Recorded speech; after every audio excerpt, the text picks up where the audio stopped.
In what has become symbolic of America's failed healthcare system, a woman recently shared a letter of rejection for a heart transplant unless she could come up with $10,000. So she was rejected because she didn't have that money, and they said, well, we would allow you to have it if you're able to raise $10,000. You should start a fundraiser. You should start a GoFundMe. Now, according to the Detroit Free Press, they said Spectrum Health, Heart and Lung Specialized Care Clinics had sent a letter to Hedda Martin saying that she wasn't eligible for a transplant because she didn't have secure financing for drugs she needed to keep the body from rejecting the new organ. Now, Martin posted the letter to her Facebook page the next day, explaining that the hospital wanted to ensure that she could afford the $700 monthly fee for anti-rejection drugs, while their health insurance plan's yearly deductible was $4,500. So, wow. Now, Spectrum said, oh, but we have a duty to make sure that organs remain viable and that costs are a factor in the decision-making process. They said, while our primary focus is the medical needs of the patient, and the fact is that transplants require lifelong care and immunosuppression drugs. Therefore, costs are sometimes a regrettable and unavoidable factor in the decision-making process. So what they're saying is, look, unless you have money, unless you can afford these drugs, which are incredibly expensive, prohibitively expensive, then I'm sorry, we're just going to have to let you die. That's basically it. You can't really sugarcoat that. That's exactly what that letter is saying. Unfortunately and regretfully, we're going to have to let you die because you just don't have enough money for the immunosuppressant drugs. Sorry. But wait, how messed up is that? Now, like when you first hear the story and you're living in America, you're like, well, of course, you have to make sure that the heart is viable and you know, that it's got to go to a person who can, you know, who's not going to reject that heart. But when you really think about it, no, that's really messed up. That is really fucked up. Because here we have a system that says if you don't have a certain amount of money, we are okay with letting you die. We are not going to help you out. We're going to advise you to go crowdfund to make sure that you don't die. Now, what happens if you can't raise a lot of money?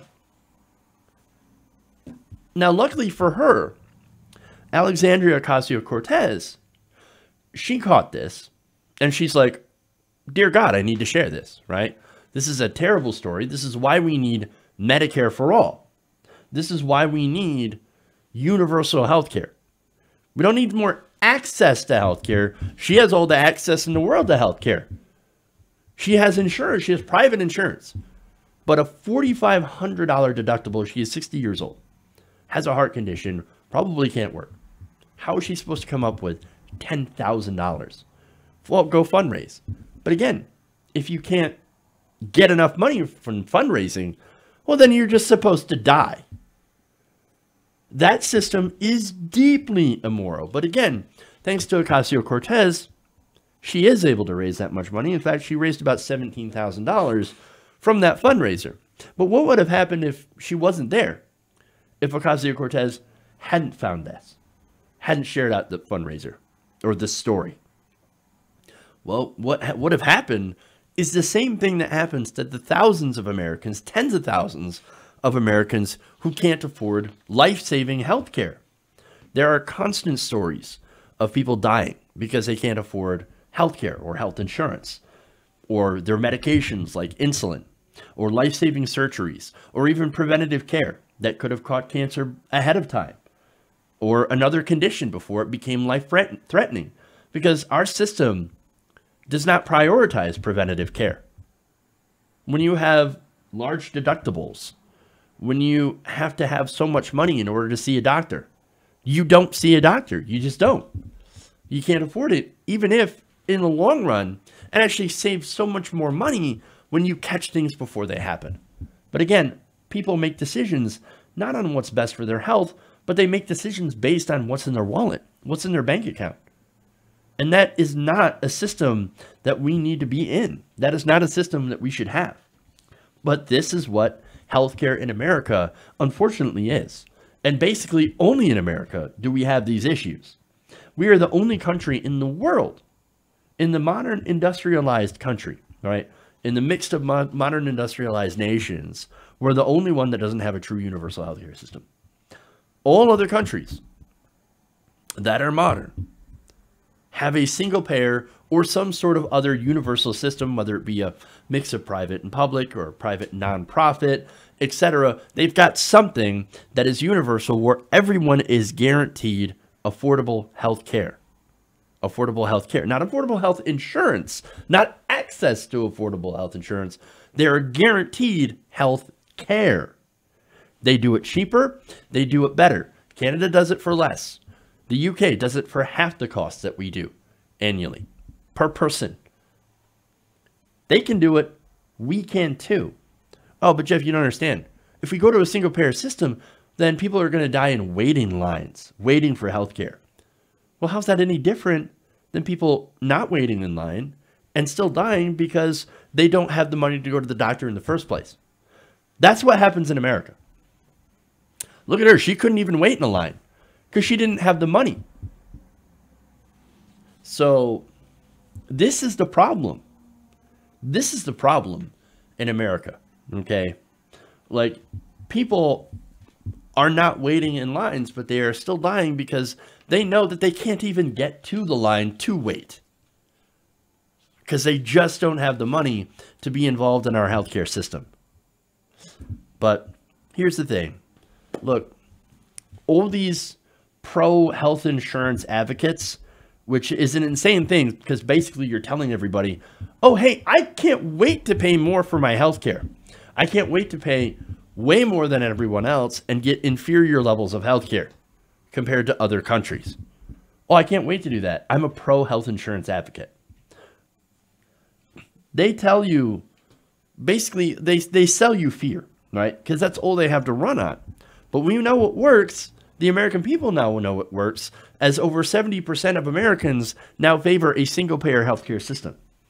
Why? Because it works everywhere else. You can look everywhere else it works. You can travel to these places, and they will tell you. People will tell you, we may not have a perfect system, but we have far better than what you guys have in America. Because situations like this don't happen in America. Or I'm sorry, don't happen anywhere else, but that happens in America. Okay? But you know what actually doesn't work? Again, we know it works. It works everywhere else. But what doesn't work is a system in which 42% of new cancer patients use up their life savings in the hopes that they don't die. Their entire life savings gone.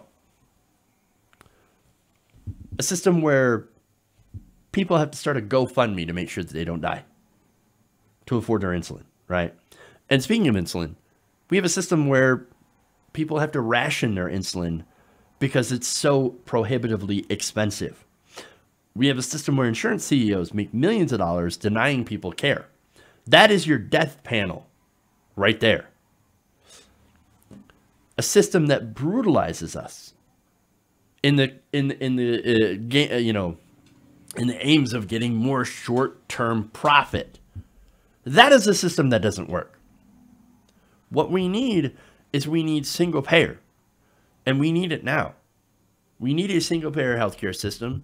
Bernie Sanders expanded Medicare plan that expands not just Medicare to everybody, but also expands Medicare into covering things like vision, dental, drugs, things like that. We need that plan. HR 676. We need it. We could use it, and we could use it now. Not in 10 years, not in 20 years, not incremental change. We need change now, because right now, people are dying that don't need to. And people right now are fundraising for their health care when they shouldn't have to, when health care should be guaranteed in the wealthiest country in the world. This system is a sickness that needs to be cured. Hey guys, hopefully you enjoyed that free video. Now I'm going to have to ask you a favor. Between the demonetization and the YouTube algorithm messing around with view counts, etc., we're having a hard time adjusting to the new YouTube reality, which is where you guys come in. See, we have a Patreon, patreon.com/TYTNation, set up to help us rely on you guys, the viewers, instead of big corporate ads. Look, you know the show. You know how I'm not in favor of big corporations anyway. So help us transition away from relying on the ad model to pay the bills and sign up to be a patron, patreon.com/TYTNation. That goes a long way to help us keep the lights on. And you guys will know that you're supporting independent progressive media.